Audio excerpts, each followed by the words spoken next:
and welcome to the Plenty of Positivity podcast. I am your host, Courtney Beck, and today we have a very special guest, Greg Davis.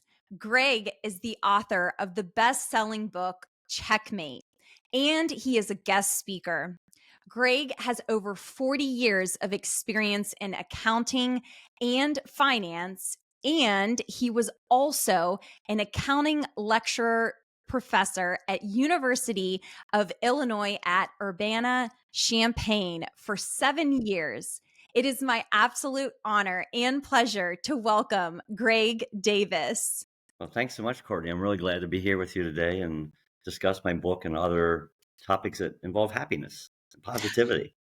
Well, Greg, I am thrilled to have you on. I have to let all of our listeners know. So I met Greg through LinkedIn, and just by meeting Greg on LinkedIn, I have to tell you, Greg is one of the most positive people that I know. So Greg, it is so nice to have you. And let's get started right away. So if you could provide perhaps just an introduction and a background of yourself. Yeah, sure. Be glad to, Courtney. So my name is Greg Davis, and I've been retired for 3.5 years. And prior to that, I spent 4-decade career, all in accounting and finance, those exciting topics for all of us, where I was mostly in Hershey, Pennsylvania for about 25 years. And we'll talk about that. That was a phenomenal experience and a wonderful mission of what that company did for a local school for disadvantaged children. And then I kind of went through a career reset at age 53, and most people don't do it quite that late. But at 53, I took an early retirement package from Hershey, and thus I had to decide what to do with the rest of my life. Right at 53, I wasn't quite ready to hang up my accounting shoes, so to speak.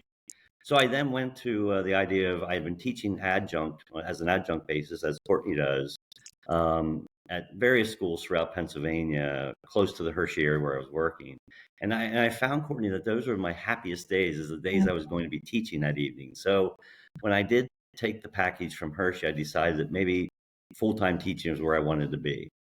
And so I really thought, as we'll get into it, I really thought that'd be an easy transition. It turns out it wasn't quite as easy as I envisioned. And it took me a few months, but I finally landed a position in Urbana-Champaign at the University of Illinois. They have a 60,000 student campus there, beautiful college town. Yeah. And I spent the next 7 years, and really, that's the 7 best years of my life. So that's really, when I retired, I decided to do one of my basic bucket list, and it was writing a book. And that's what we'll talk about today. That is fantastic. Well, thank you so much for that introduction, Greg. And I do have to agree with you when it comes to being a professor, there truly is a sense of like sheer fulfillment. I've been teaching, actually, like we had obviously discussed this just before we got on, but I was teaching through the PhD program and now officially as an adjunct professor. But I must say, from obviously learning in 2020 and then really just gaining more confidence in front of the classroom and helping students, I think there's so much fulfillment of providing those students not only just guidance in the classroom, but then also, of course, preparing them for their professional career. So 100%, Greg, I completely agree with you with the fulfillment. Yeah, very rewarding. You know, as you just said, Courtney, I think a lot of the learning for my students at Illinois came outside the classroom. And we'll talk about that. We did some one-on-one coffee chats with students where we talk about anything but accounting. And that, I think, was where we got the real value of learning, you know, what these students are really interested in lifelong pursuits. No, I think that's wonderful. And I do remember that, of course, in the book, and we'll certainly get into that with teaching, your experience, of course, at Hershey too. And then just generally speaking, we'll talk about accounting and finance as well. But they're exciting topics. I know we want to cover those. Well, Greg, I'm definitely going to provide the story that I provided you before we got on the podcast. But, you know, before we do all of that, I would love to just lay a solid foundation. If you could speak to those influences, like your parents, your family, from the very beginning, was there like positive experiences that would lay just a solid foundation for you to obviously obtain the success that you have, both in your career and just in life in general? Yeah, really good question, Courtney. Yeah, it's in my first chapter of the book, is why I thought it was so important to put in the first chapter. I talk about family. Yeah. And I grew up in a large family, and we grew up on a farm for my first 6 years of my life. And I was pretty young, so I didn't do a whole lot of the farm work, obviously. But what I witnessed is my parents and as well as my other four siblings were literally out there every day working that farm, from like dusk to dawn, which is kind of crazy to think about. But it instilled in me such a work ethic from my family and my siblings that I realized the only way you really do well in life is to work hard at it. So I think, when I saw my family in the farm, and also then when we left the farm and went into the next area, a really small community in York Springs area of Pennsylvania. My Sure. dad worked three jobs to kind of support us to go through college, and just that work ethic was instilled in me at a very early age. That's wonderful. And I definitely second that with work ethic. My father grew up working in the steel mill to literally get himself through college. And so he would always tell me, and I've shared this before, but just that idea, I mean, that was hard labor. And to be able to always hear his stories, and then sport, of course, with my experience, Mm. it really does. It teaches you that work ethic, that discipline, that you're able to, of course, take forward with you in your professional Sure. career. Speaking of which, Greg, you were so successful at Hershey for 23 years. You worked your way all the way up to associate VP of finance, and you also held the position of interim CFO. I want to hear all about your journey from the very beginning at Hershey. Yeah, well, Hershey was a great company. I mean, just to put this in perspective for your listeners, when people think of Hershey, you think of chocolate, right? And that is a primary business in the town. But we were the non-chocolate side of the Hershey entity. So we were the Hershey Entertainment Resorts, which was hotels.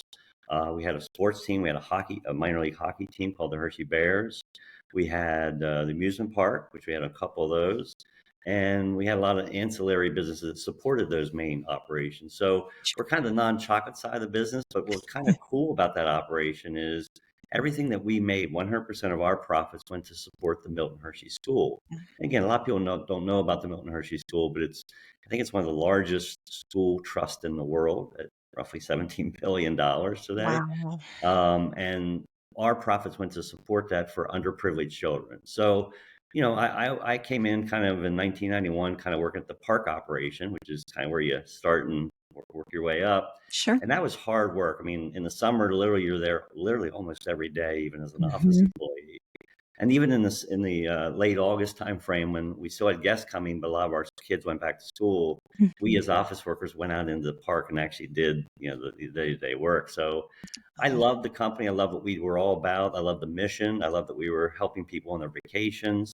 And so I worked myself up through the ranks. And some things that I did there was I had wonderful mentors, and we'll talk about that a little bit yeah. later, I'm sure. And Mhm. also, I guess I had a basic theory. It was taught to me early on in Hershey from my boss, who was the CFO, Scott Newcomb, was to treat others well and treat them fairly. And it didn't matter what level they were. If they were the CEO all the way down to like the frontline workers in the park who took the trash out every night, treat everybody with fairness and consideration. And then my other theory of life, which was kind of gravitated through my 20-some years at Hershey, is work hard, but also play hard. And what I mean by that is, we had a number of really fun groups. We went and played tennis. We went and played racquetball. These were all work groups that would do this after work. And I found that it really became like a second family for me. Yeah. So those are kind of my key tenets: is treat others well and work and play hard. No, I really like both of those. And the one thing, like just from treating others well, I literally remember my father right before I got into pharmaceutical sales, because he was also in medical sales for a stint of time. But he was giving me these lessons of, walking into offices and what you should do. And that was definitely one thing. No matter where anybody was on like the hierarchy, Right. always treat them the same. And what was so interesting, there's many times that people, I would always make sure to speak to everybody. They know why you were there, obviously, Yeah. whether it's a signature from the doctor you needed, but at the end of the day, the whole office obviously works together. Yeah. Good And point. I think it's so important. To this day, I look back and I was so grateful that he taught me that lesson just at such a early age, because everybody, and that's another thing, you never know where people may That's start, true. but then where they end up. You know what I mean? Exactly right. So I'm so It's happy a that you great bring life lesson. That's a great life lesson you were taught early on. Absolutely. I was so grateful for it because it really helped me not only in corporate, but honestly just in life as I would, of Sure. course, move forward. So I'm so happy you mentioned that, Greg. But I would love to understand. You went through Hershey, which I believe about you went through the ranks of at least 5 positions. Right. So as you were climbing the ranks, could you maybe just share some lessons that you would learn along the Yeah. way? Yeah, I think, one of the things I found at Hershey, it had a very good environment for progressing up through the organization. That was very common within that company. And the way they did that is through training, right? I mean, they wanted to make sure they invested in their employees. In fact, one of my mentors, who we'll talk about later, was a recent CEO, Bill Simpson. He's also a past author, and he just wrote a book on leadership. And one of the things he wrote is you have to invest in your leaders for them to be truly effective. Like, leadership isn't something we're just kind of born with, right? So that's Mhm. what I found through Hershey is there was lots of training available, Courtney, that made me a better person and a better a staff person originally, and then a manager as I went up through the ranks. And I think Hershey was great about giving me opportunities that I probably would have never gotten elsewhere. I mean, it was kind of a small organization. And I was very happy when I was at one point the number two in the department. And quite honestly, the way I got the interim CFO is kind of an odd story, but he took an opportunity at our ownership, which was the Hershey Trust Wow. Company. They had an interim CEO position that they wanted him to fill, and so I went in the interim CFO, and quite honestly, I was kind of like shell shocked by it because I was kind of nearing my age in the mid 50s where I thought I'd be stepping down soon, and this was great being number two. But I just say Hershey gave me lots of confidence that I went to training both inside and outside the company. And that helped me with my leadership capabilities where I could take on these increasingly responsible roles within Hershey. So I thank the company. I mean, they were a tremendous organization, still are today. And they kind of allowed me to move up through the ranks, as you said, 5 positions in 23 years. That is unbelievable. And honestly, like, congratulations on making it all the way to the top at interim CFO. My question for you is as you were climbing the ranks, and just like you said, you were basically like tapping out, you were almost about to like step down. But what was your mindset as they told you, hey, Greg, by the way, we're going to name you interim CFO? Well, it actually wasn't so good. I talk about this in the book in a kind of a humorous way. After my boss called me in and told me about the interim CFO possibility, which I certainly had discussed with my wife, I went in the bathroom and I think I said, "What the hell just happened?" Because I wasn't too sure that I was quite ready for that role. I had never in my mind at that stage of my career thought I would be the number one in the department. So, it was quite honestly a pretty, pretty negative reaction originally, Courtney. And then I went home, discussed with my wife, and we've been together 35 years now. But she has a great way of reasoning things through.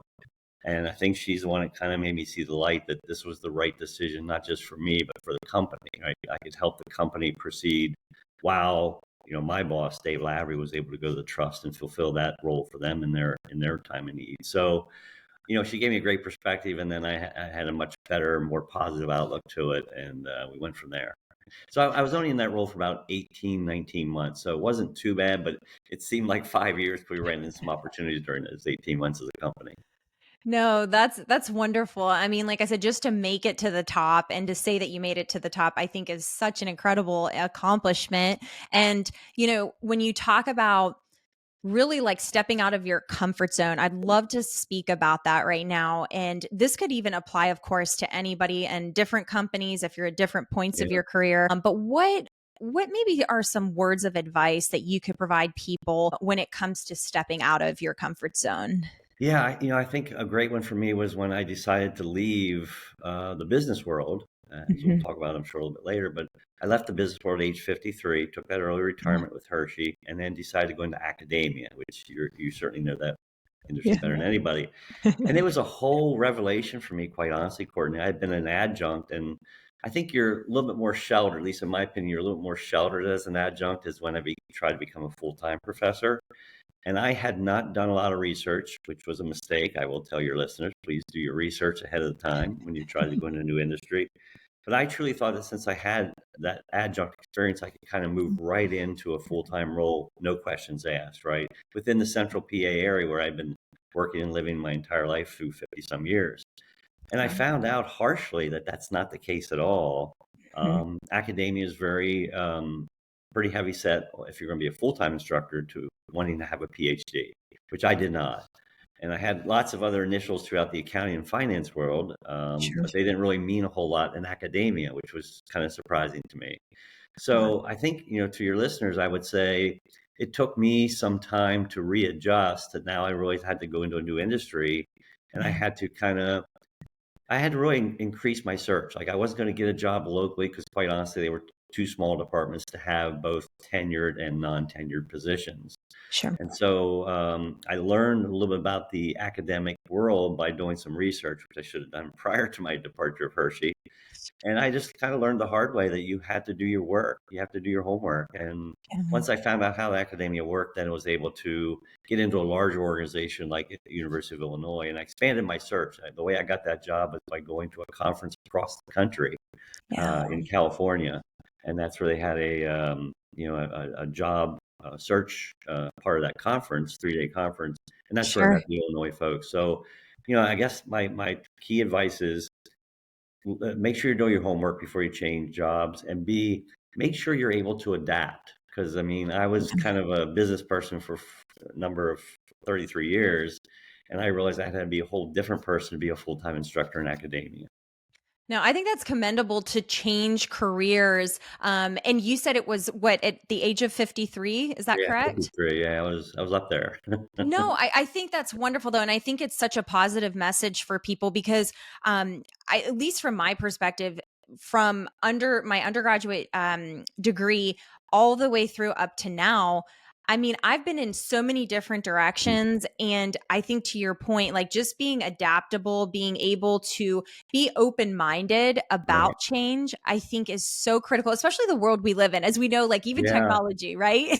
Very true. And I will just add on, having thick skin is something you'll need to develop as well. Your listeners will want to make sure because you hear so many negative responses. Like I'll just give you a quick example. Sure. One of my first interviews when I was going into academia was with Big Ten, Penn State University, right here in my own state, right? And I interviewed. It was a phone interview with 12 people. 11 were PhDs, one was not. And the Yeah. first question out of their mouth, Courtney, was, "So when will you be getting your PhD?" Now, I was age 53. I had no consideration of going for a PhD at that time of my life. So it was a pretty short interview, but I realized very quickly that that's something that was very important to them for their organization. Sure. And so I think, you just have to kind of roll with the punches and have some thick skin, because I got a lot of no's throughout my job seeking process. No, absolutely. And I could relate to that, Greg, when it comes to sales.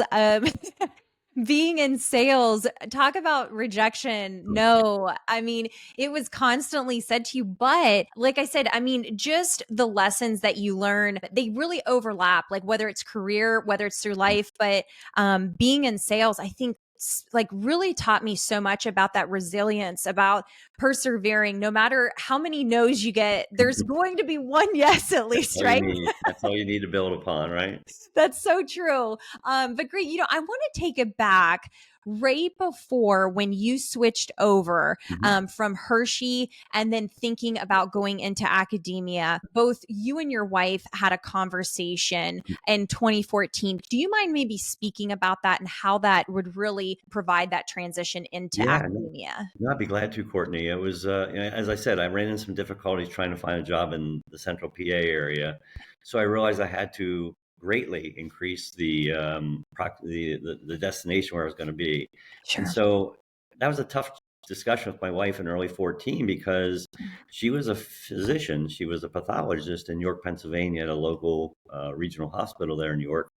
And she had a great career going, very well thought of. She loved her group. Oh, And basically, I had to go tell her that I think we might have to uproot and move if I want to teach, which is really a strong desire of mine. So it was again, she's an incredible person. I can only speak oh, very highly of her. That's why I've that's been together for so long. But it was a hard conversation, right? And she realized that after a few days of discussions, she came back and said, "You know what? I'm willing to move, because I know that's what you want to do." And at that point, she thought maybe she would continue her medical career. But quite honestly, she was running into some roadblocks in that industry as well, with sure. stress and crazy lawsuits and what the nature is in the medical world we see today. So that was a Absolutely. hard discussion, as you mentioned, 2014. But we had to kind of sit down and reevaluate our collective goals. And I think at that point we had already been pretty well prepared. And I talk about finances in the book a little bit, but we were pretty well prepared for retirement. So that allowed us the flexibility to have more ability to maybe move from her position as a physician and my position as in the business world to a much lower paying academic position. No, that's wonderful. And I could certainly relate just talking about like life transitions, being open-minded to perhaps like exciting opportunities Mm, too, but I could remember right before my husband and I got married, I was in sales and I was traveling almost like all week long, like Monday mm, through Thursday on the road. crazy. And it was intense, but I could remember when I made the transition from corporate over to academia pursuing an MBA, and you go from 100 miles per hour, Yeah, Greg, right, to, right. you know what I mean, to like, really just sitting by yourself studying all day, right? And it was a total transition. And on top of that, like I said, we had just got married, so just being, I think when I look back, the biggest lesson that I learned from that is being willing to be open minded and to understand like every like change that you make in your life, you're going to have to adapt in some Right. kind of way. Yeah. But I remember when it first happened, it hit me like a ton of bricks. I was like, oh my gosh, you mean I'm not going to be on the road at like 6 a.m. right now? I'm going to be in a book. Major adjustment, right? It's a major adjustment to Major. lifestyle. But I could totally relate to that. Mm, But I want to definitely jump into this whole like academic experience that okay. you've had. So if you could just walk us through, I mean, very broadly, you could, guide the conversation as you will, but what was academia like for you? Yeah, it was first of all, it was a little bit of a shock when I got to academia, as you just said, from your sales world. Because at Hershey, I had had a pretty strong support staff, right? I had moved up the ranks, and now I had a secretary, administrative assistant. I had some really good staff people who did a lot of the day-to-day work for me. And I got into academia, and I realized that okay, there's nobody else there to do that work for you. I mean, when you're preparing an exam, it's pretty much you, and preparing your slides and your lectures and your class discussions pretty much incumbent upon you and sitting in your office and getting it done. So it was quite an adjustment for me in 2014 when I started at Illinois.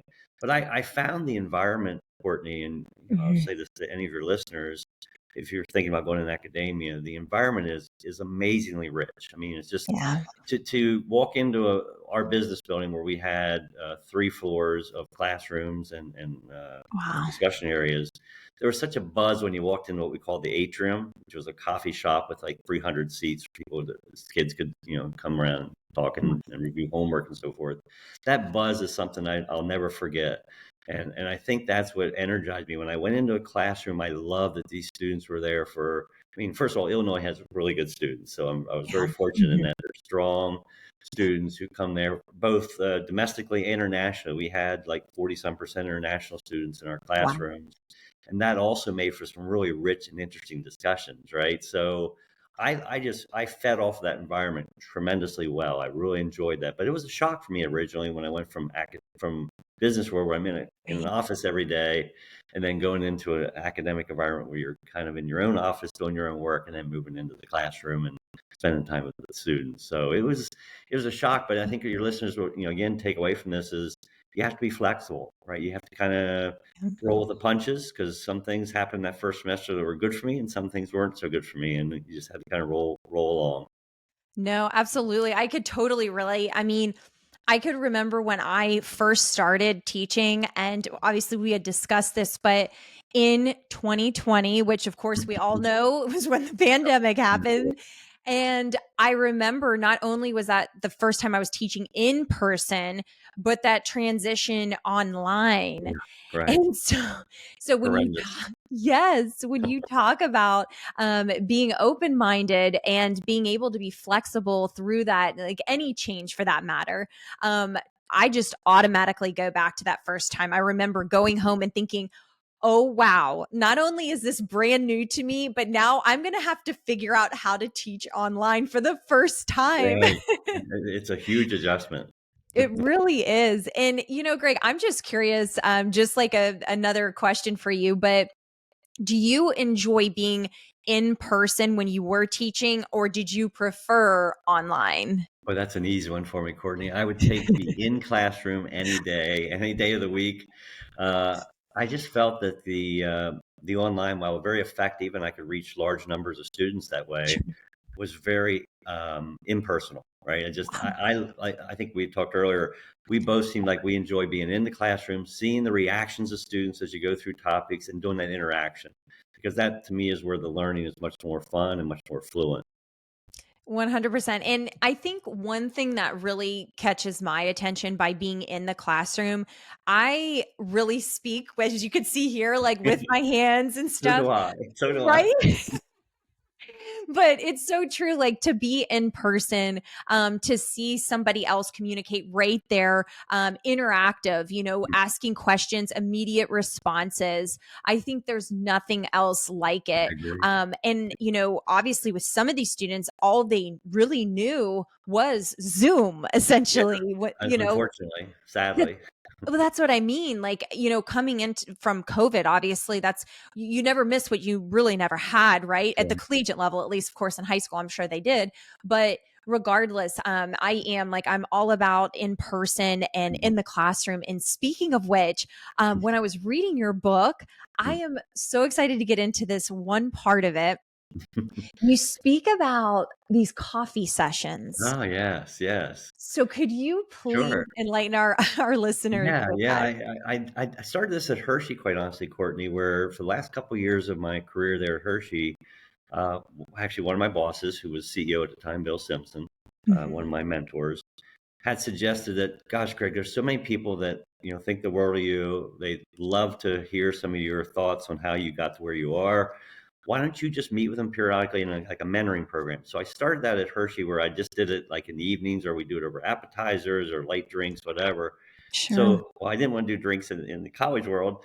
We decided Yes. to do coffee chats. And so in our atrium, I had discussed earlier, I would meet a student one on one. So it was you and I. And Sure. my one rule was, Courtney, that we can't talk about accounting. Like that's what the classroom was for. So I Wow. would do these one-on-one chats, and what we get into, quite honestly, was where they want to be career-wise. What's it like to be in accounting and finance? Because some of them, quite candidly, some of those students were kind of being pushed into that from maybe a parental standpoint, and they Sure. weren't really sure if they wanted that day-to-day life. And so I love the openness of these students. I mean, they would talk about anything, including relationships, which is way outside my expertise. But those coffee chats were phenomenally successful. I would typically get about a third of my class students who would take me up on the offer. I'd buy them a cup of coffee, and we'd talk about something outside of the accounting world.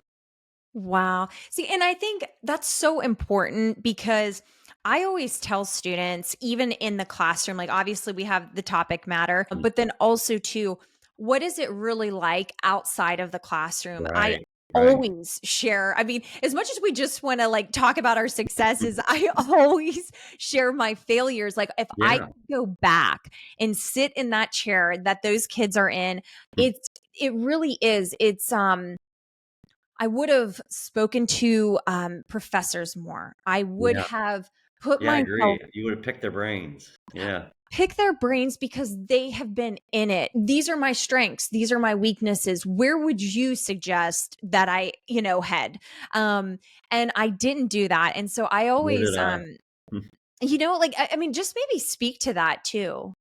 Yeah, I didn't do that as a student either, and I regret that, quite honestly, because I think when I became a professor, I realized how rich that can be for the student. I mean, I would have students who would do, like anywhere from 4 to 5 coffee chats, because there were Yep. so many topics they wanted to bounce off of me that were outside of the, norm of the accounting field, and I love that. I mean, I love Mhm. talking about what are the fields they might be interested in, how accounting could still help them in those fields.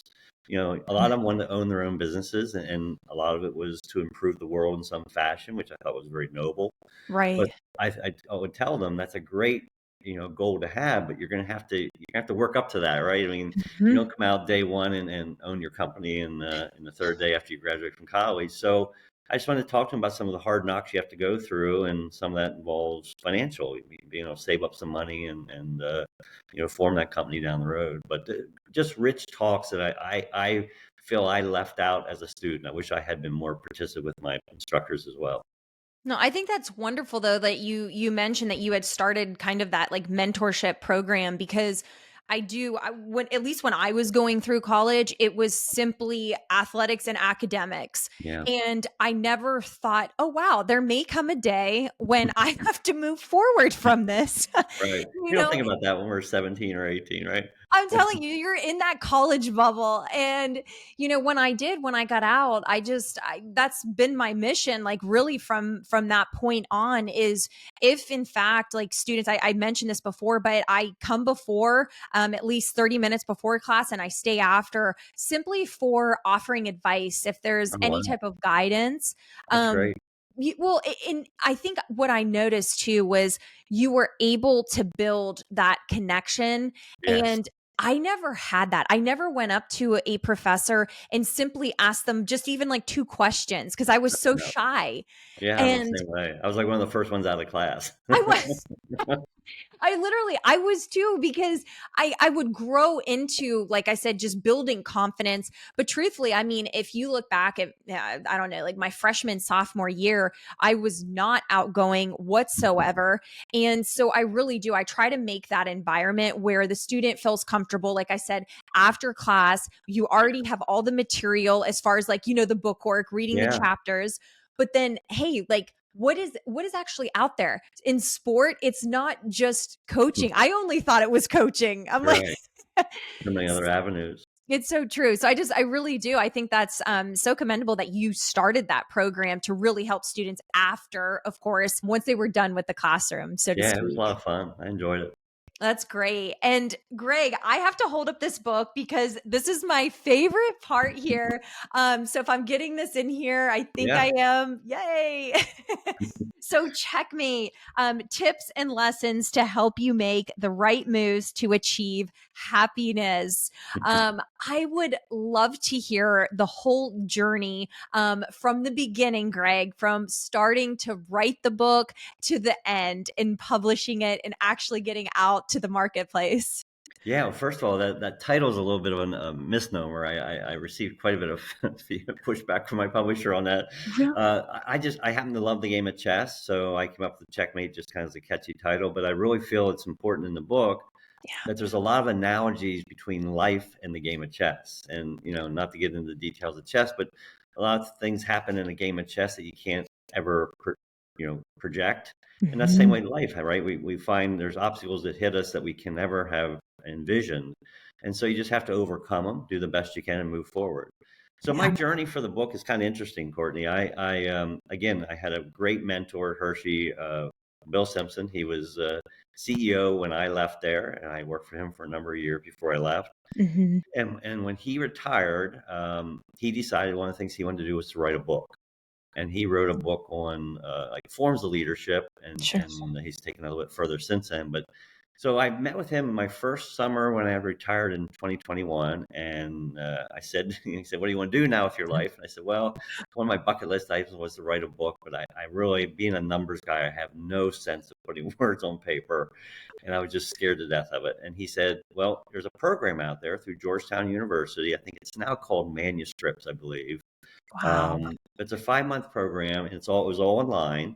And I did that with over 100 other potential authors, where we would meet weekly, and you basically had assignments to write every day, and then next Wow. week you would talk about that a little bit, and then you were assigned like a early on an editor.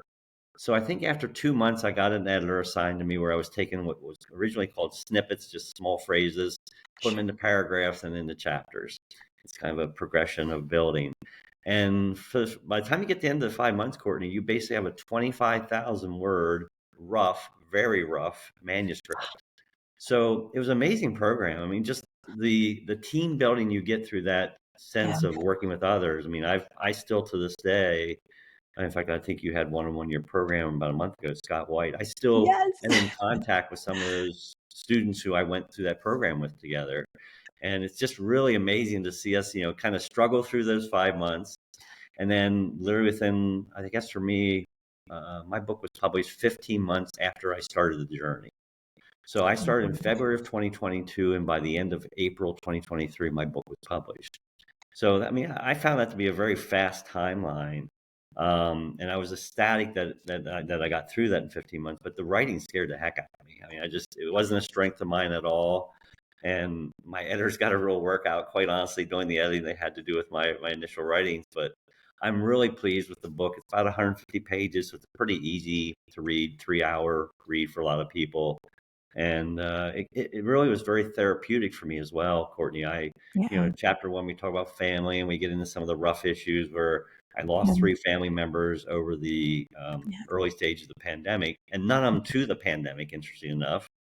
Wow. And those 3 losses, when I started to write about that, I found that very therapeutic for me. It was probably better than when I went through the actual events. It was I had a box of tissues nearby when I was writing the first chapter, and I think that was it's one of my favorite chapters in the book when we talk about family and what that means to me. And my lesson in that first chapter is one of my favorites, which I'll pass on now, is never regret spending time with your family, Yeah. and always remember those who have passed before us.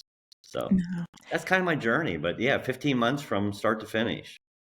That's incredible. And I wanted to take it back for a second. Like, did you Sure. actually know that you wanted to write upon whether it was, family, happiness, positivity Yeah. into your expertise, of course, of accounting and finance? So what was your thought Yeah. process like at the beginning and then maybe into the book? Did it change at all? Yeah, it was interesting. That's a great question, by the way. I mean, I had no idea, to be honest, what I was going to write about. And the title and the subtitle came quite a bit later in the process. But my original thought was when I started the course, it was to write snippets about things you enjoy, right? Well, family is one of my first loves. So I wrote about that initially and had a bunch of snippets, probably, I don't know, probably had 12 or 15 snippets about that I then moved into phrases and then moved into paragraphs. And then it became my first chapter. And then I wrote about things that career-wise, I think I have 3 chapters on career stuff. So I wrote a bunch of chapters on that. And then I love finances. I just love helping people out with personal finances where I can. Sure. So I wrote a couple chapters on personal finance and then how you build your retirement. And so these are just all things I had a passion for. And then at the very end, I wrote kind of a humorous. There was a very serious chapter, chapter 10, which is Yeah. on overcoming obstacles. Hmm. And we can talk about that. But that's where I wrote about a really difficult loss of a really good friend of mine at Hershey, who passed away of a sudden heart attack at age 48. And that was very impactful to my wife and I, and we discussed that in Hmm. the book. And also, probably the toughest one of all was in 2018, my wife Yeah. underwent breast cancer surgery, Yeah. and just you overcome those obstacles. So I talk about that in chapter 10, and then I lighten it up in 11 with. I think it's important for all of us to understand that we all make mistakes. And so I wrote a chapter, and I didn't know if I'd get this past the editor, but I wrote a chapter on some of the stupid things I or my wife and I have done, and some of the things that I just really think it's funny to laugh at yourself. So that's kind of a very upbeat chapter, and then I end up with a real good chapter, which is key for you, is on positivity and happiness. I just love it. And I want to take a step back to the chapter of humor of laughter. And what is so funny is literally Scott White, like when you had pointed him out, we spoke about that. And I even responded in my life. I don't know, there's something about, like, for me, I'm pretty lighthearted, so I like to laugh at myself. I make so many mistakes. I really like it makes it so much fun, like just life, like, because when you could just laugh at yourself, I don't know, it's just lighter, like, It is. you look at life in such a different perspective And versus I, and, being and I think people look at you differently. They're like, "Oh, I think that's great that he finds that humorous of what he did as a stupid mistake." That well, I think people enjoy that. It's so true. You're right. It brings out the person's personality, literally, and what they like to laugh at and stuff. But it's true. And I do have to mention, I believe it was in this chapter, and I'd love for you to speak upon it. But when you speak about your brother-in-law, Wayne, I believe it Yeah, was, yes, yes. and the soup and salad, if you could just take it away there, Greg. Yeah, sure, I'd be glad to. So when I came out of college, I went to a very small college in Gettysburg, Pennsylvania called Gettysburg College. It's a kind of a small rural school, mostly of Pennsylvania, New Jersey students. So I decided I had taken intermediate accounting in my sophomore year and had a really good instructor, and the professor had strongly recommended that I should pursue that as a career. And to Mhm. be honest, at that point, Courtney, I had no idea what I wanted to do in life. I just knew I was pretty decent at numbers. So I followed up his advice, and in my junior year, I started to apply for what they call these Big Four accounting firms, which are the four largest firms at that time in the late '80s. And so I went to Maryland, Baltimore, Maryland, which was a big deal for me. I was a farm boy, right, coming from Central PA, where I had never been in any city in my life. And at age 17, I guess, or 21, I guess, I was actually going to go into this big city of Baltimore, Maryland, south of me. And so I went there for an interview, and it was going to be a luncheon interview. So I asked my brother-in-law, who, you're right, his name is Wayne, and he was a real estate broker and real estate agent for a number of years, had luncheons all the time, with prospective clients. Sure. So I said, what should I order at lunch? And he says, Greg, the best advice I can give you is get the soup of the day, soup du jour, right?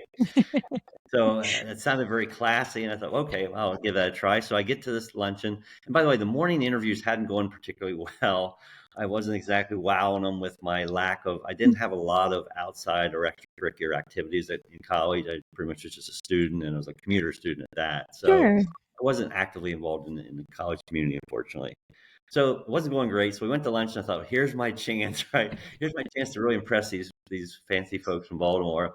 So they came around to order, and I ordered the soup du jour, and I found out it was now it escapes me. It's one with the real thick cheese on top. French onion soup. French onion soup, yeah. Yes. So I got this French onion soup, and honestly, Courtney, it was just a debacle. I literally had this. I didn't realize when I'd never had it before in my life, and so when I started eating, I realized the cheese was just kind of stringing all over me, and it was literally over my suit jacket. It was a bad interview and luncheon, and to no surprise, a week later, I got a rejection letter from them. But yeah, I Oh, learned a lesson. I mean, he had good advice. Unfortunately, it was something I had never encountered before, and I just made a mess of it. So I well, think Greg, Harry didn't do that well.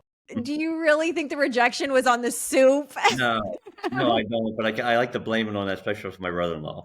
That's too funny. That is hilarious. That is one thing I love. Like I love French onion soup. But when you speak about, I think he also like recommended salad. Yeah. Salad has to be one of the things that anytime I'm at dinner, I mean, my husband will look at me across the table and he's like doing like the teeth thing. And I'm like, Oh oh my yeah. gosh, You get the greenery in your. it is so embarrassing. And like you're trying to be like so nonchalant about it. You're out with like other people. And I'm like, oh It gosh. was a miserable luncheon, as I recall. I think they escorted me out shortly after lunch. That no, but like I mean, like just even talking about like overcoming obstacles, and when we were talking about even like when I was speaking about sales and like Mm, rejection and how do you overcome, you've experienced so much within your right. professional career in corporate and academia. So, do you have any advice for overcoming obstacles, just generally speaking? Yeah, yeah. I think my general advice would be for your listeners, Courtney, would be to always accentuate the positive, right? I mean, there's going Yeah, to be a lot of bad stuff that happens to us that doesn't in our daily lives.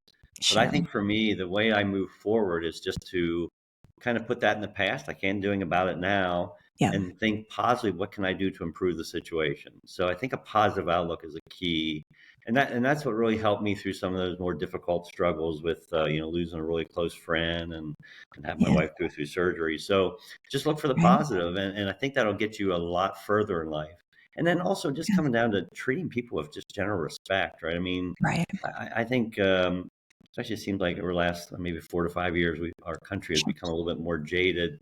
And I just think a lot of that is a loss of respect for others. So I think those would be my two tips. No, and I definitely have to agree with you when you speak about like, the last like 4 or 5 years, when we hear a story or something, to always make sure that you're listening to like both sides of Right. the story and being fair, even for that, if it's an individual, if it's a business or whatnot, but to not judge so quickly, Yeah. Good because advice. yeah, well, and like just like what you're saying, like just general respect of others. I mean, we're all human beings. We all make mistakes. And that's something I've actually been really passionate about speaking about is we have to allow like if we do make a mistake, that at least allow that person the chance to digest, to Right. be able to learn those lessons that they need, and then you move forward from it. And as long as you are able to learn that lesson and not make it again, I think that's really all you could ask for. But the idea of forgiveness, I think, is huge I right agree. now. I agree. Yeah, so I'm happy you mentioned that because I could not agree with you more. I mean, it really is something I think, speaking from my own personal opinion, like focusing on forgiveness. If somebody does something to you unintentionally, but it happens, like being able to brush it off. And like you said, think about the positive things in life as you do move forward. Yeah. So Let me give you a real quick example. I live here in yeah, Philadelphia and I've been here for 3 years, and I'm not a city person. My wife's more of a city person sure. than I am. But what I found is in cities, and it happens everywhere, rurally as well as cities, but Yeah. people really like kind of cut you off when they're driving. And I used to get, when I first came here, I was like, oh my gosh, it's driving me nuts, right? And I cuss people out. Now I realize, to your point of positivity, that's not getting me anywhere, right? So I actually, I just take it, I move on, I just make sure I'm safe, and I don't give any negativity to those people anymore. Probably need to be in a place faster than I do, so I just kind of let them move on. Well, you know what's so funny, Greg? Like literally, as you were just talking right now, I went back to the time it was my first position with a pharmaceutical company, and I was born and raised in Florida, so I want to lay the Mm. foundation down. I was born and raised in Florida. They put me in Philadelphia. Oh my gosh. Yes. And Oh my actually, goodness. ironically, Greg, I had to color code a United States map. And I literally, within respect of what the company actually needed, but I was filling in for a woman on maternity leave. And Okay. it just so happened I actually filled in up north because my family's from up north. And are you a Steeler fan by any chance? No, I'm an Eagles fan. So I was just gonna say my family's like huge Steelers, but Oh, gotcha. they all grew up there. I didn't. I mean, of course I would visit my grandmother. She still lives up there in Pennsylvania. Okay. Um, but what's so funny is when I was up there, as far as driving, just like you were mentioning, I mean, I'm here obviously in the South in Florida, and I will always wave to people. Thank you for letting me Yeah. in. Yeah. And Greg, I was in are you familiar with specifically like Conshohocken? Oh, yeah, very much so. Yes. So that's where I lived, and I'll Okay, never nice forget. area. It was a beautiful area. It really was. But it was in the heart of winter. That's a whole other story.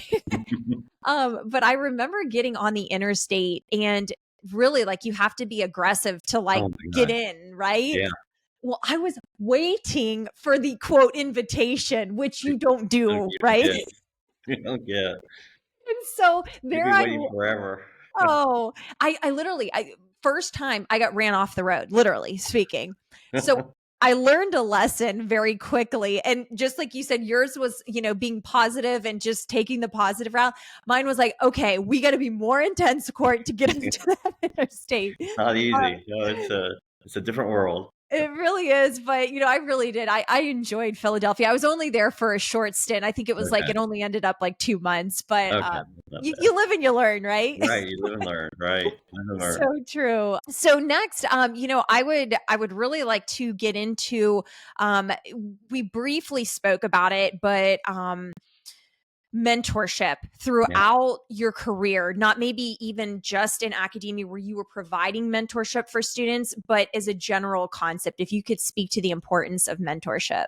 Yeah, I think it's important for your listeners to know. I think it's critical, to Yeah. succeed in any career, to have a mentor or maybe more than one mentor. I mean, I was lucky at Hershey, where I was assigned a mentor fairly early on, who was my CFO. Scott Newcomb, God rest his soul. But Yeah. he he uh, he's one of the first guys that hired me. Quite honestly, he was one of the 3 people I interviewed with my first day of interviews. Sure. And then I went to work for him at the corporate office for a number of years before he moved up the ranks to CEO. And he was one of those guys that provided tremendous guidance for me. Like, I was young and I was green and I didn't really know how the business world worked clearly when I got to Hershey, but he kind of, there's some bumps in the road too. I did poorly in some meetings where I didn't come well prepared, and I heard about that afterwards. So I loved him as a mentor because he told me some of the things I did well, and he also told me some of the things I didn't do so well. Right? I think we Mhm. all, as your listeners can certainly understand, we all need to Yeah. hear the good and the bad progress in our lives. And then Mhm. I got also assigned to Bill Simpson, who later became my boss and CEO. And I think those two in particular were critical in how I formed my career at Hershey and moving up to the ranks, as we talked about, in 5 positions. So I think for your listeners, it's critical to make sure you have a mentor. I will say this: when I got into academia, Courtney, I really Yeah. didn't. I had trouble finding one, quite candidly. I mean, Yeah. what I did is I did some research and I found out who were rated um, what they call the best instructors, which are voted on by the students each Yeah. semester in Mhm. accounting. And then I went to them and said, "Hey, could I just come in your classroom and observe for a day or two?" Sure. And I'll be honest, some were really excited about that, and some weren't so excited about that and said no, because Sure. they just didn't want any disruption to their classroom. So I think the way I did that is I went and sat and I would see tips of what people did that were very resonated very well with the students. So Mhm. that was kind of my form of mentorship in academia before I provide that to my students. But Yeah. I just found that you can learn so much from others. Oh, And, let's be honest, take the shortcut, learn from somebody else's mistake as yeah. opposed to having to do it yourself. It's a whole lot painless and usually a lot less time consuming. No, absolutely. And when you speak about just the mentorship that you received in academia, well, Greg, it definitely paid off because your award list, I'm just going to name three, but you have a tremendous amount of awards in academia. Here we have received Excellence in Teaching Award. You were also named to the list of teachers ranked as excellent for all semesters at UIUC. And you received what a prestigious award, the Department Chair Award for Excellence in Accountancy Education. So, huge congratulations, Thank Greg. you. What is the secret to success other than mentorship? I want to know. Yeah. I guess I looked at those rewards as it was vindication that I was certainly doing something I love because I was fervently trying to be better each day. Yeah. And I think the awards, and particularly those first two you mentioned, are the Excellence in Teaching and the list of teachers ranked as excellent. Those were voted on by my students. So those actually, quite honestly, Courtney, meant more to me than all the other awards I got maybe through the department or elsewhere, is that the students felt I was doing a good job. So I took that very seriously. As I kind of say in the book, there's a sideline story there where when I first went there, I asked my boss, who was the chair of the department, what's it take to be on that list? He says, well, you got to work really hard and you got to show the students you Sure. care. Yeah. And I took that to heart. So I said to my wife, at one point, originally I went there, I thought it was going to be a 5-year plan of teaching. And I said, once over these 5 years, I'd just love to get on that list one time. So I was very lucky. I mean, I started off on the list my first semester, and then it became kind of a challenge to kind of keep it going. And I was lucky to have that all 14 semesters. So very, very pleased, very pleased. But I thank all those mentors who helped me through that.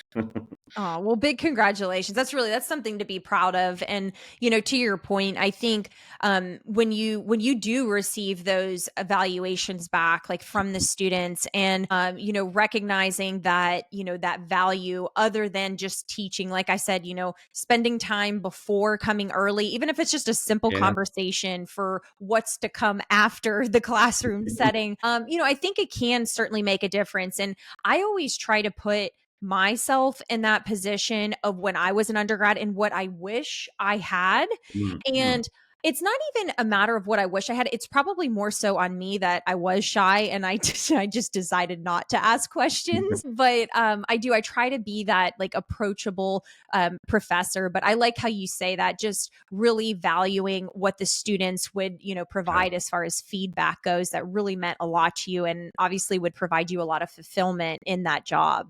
I will say though, just when we talk about making fun of yourself, there are some humorous, as you know, students can be very honest on those evaluations, as you're well aware.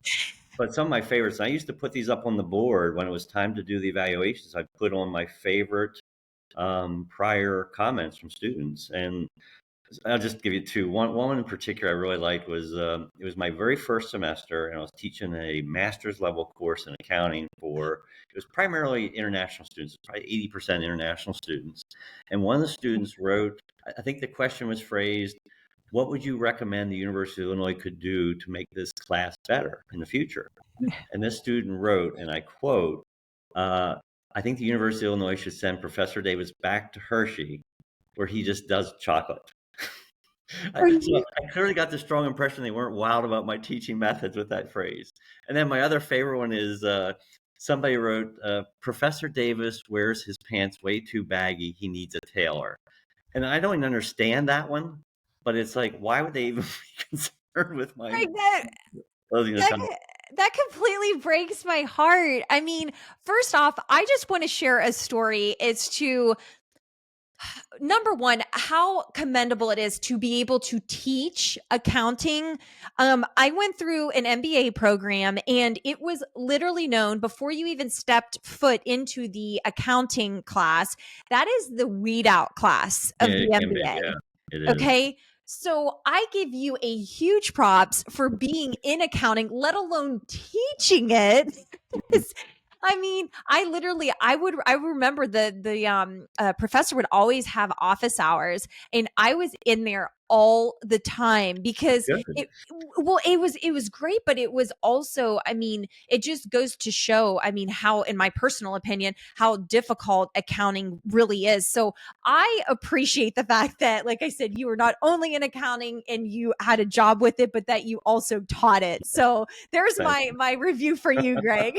I like it. That's a good one. It's better. Oh, here's one other comment I heard, which is hilarious. Somebody wrote, "Professor Davis is neither attractive nor funny." No, you So, know, I honestly would put those up on a board, and people get such a kick out of that, to seeing that I was able to make fun of myself. I don't know. Maybe that spurred them to give me a better review. I have no idea. well, if it makes you feel any better, what's really funny, something I always struggle with, and honestly, it is partially why I do come before class, like not only to help students, but technology, Greg. Yeah, Okay, I'm with you. I'm with you. I got you technology. loud and clear. I You hate know, it. it's so funny, Greg. I mean, like, even to this day, there's not like one method that I use to actually get everything up and running. It's like test and trial. I just push buttons until it comes up. Yeah, I'm with you. Did it many times. Oh, so no, but I do. I think those reviews sometimes 100% can be very Oh my real gosh. and very honest. Yeah. To be honest, I had a very simple mantra with that, Courtney. I would always have a glass of wine with me when I would open up the evaluation and start reading through them, because you need that. Good for you, Greg. No, that's fantastic. And just even being like mindful of your time and stuff, I definitely wanted to ask you at least one question. I Sure. know obviously we've been going on, and I've really much enjoyed this conversation. But when it comes to accounting and finance, is there anything, just like broadly speaking, when it comes to advice that you Yeah. can maybe provide just the listeners out there? Yeah, I actually give in the book a couple of real basic personal finance tips, not to get too heavy into it. But one of my first ones is develop a budget. I know budget's a six-letter word that we all hate, but I found that for my wife and I, a budget's kind of like a roadmap for us. And Hmm. it doesn't mean we don't overspend categories. We do every month, but we make sure we underspend other categories to offset that. So for me, a budget's just kind of a nice roadmap for you for savings in the Hmm. future. And then two, pay down debt where you can, because debt gets extremely expensive. Like in today's world, credit card rates are probably 20 to 23%, and that's ridiculous. So pay Hmm. down debt as quickly as you can. I give some ideas in the book on how to do that. And then my last one, which is one of the stats I have in the book, is that 70% of all employees in the US are covered under a 401k savings plan, which is a retirement plan, Sure. but only about 40% actually utilize it to any degree. And so one of the things I talk about in the book is, A, make sure you get in your 401k plan. And ideally, if the company has a match. So let me give an example. At Hershey, if I put 6% of my salary away every year, Hershey Entertainment would put another 3%. They would put half of mine in my fund, right? So that was free money. And Yeah. that's what I tried to explain to people. Use the match to your advantage. Try and get that match, maximum match, whatever it is. And then as you get closer to retirement, maybe build up that percentage that you put away each year. Maybe it starts at 5% and builds up to 15%. But those are my three basic tenets on, try and get out of debt, develop a budget, and make sure you utilize that company 401k. Those are the three most basic principles to get to a much more secure retirement down the road. No, I think that's wonderful. And just to your point, I mean, as we all know, like time truly flies. And so, being prepared. So when that time does come, when you do decide to retire, it's not like a panic moment, but it's more Right, like, this is what I've been waiting for. Let's right. celebrate. And I think you even mentioned that too, like in the Yeah. book of like retirements for celebration, right? Retirement, it's a 6-month vacation twice a year. I like that. I really like that. I think it's perfect. Perfect phrase for retirement. But Greg, I've had such a blast with you on this podcast. Great. If we could just round it out, maybe with Sure. a positive phrase or a positive quote. Yeah, I'd love to. This is actually the last quote in my book in chapter 12, and it's from, well, people, Milton Hershey, right? The guy who developed the town of Hershey and why we all enjoy Hershey chocolate today.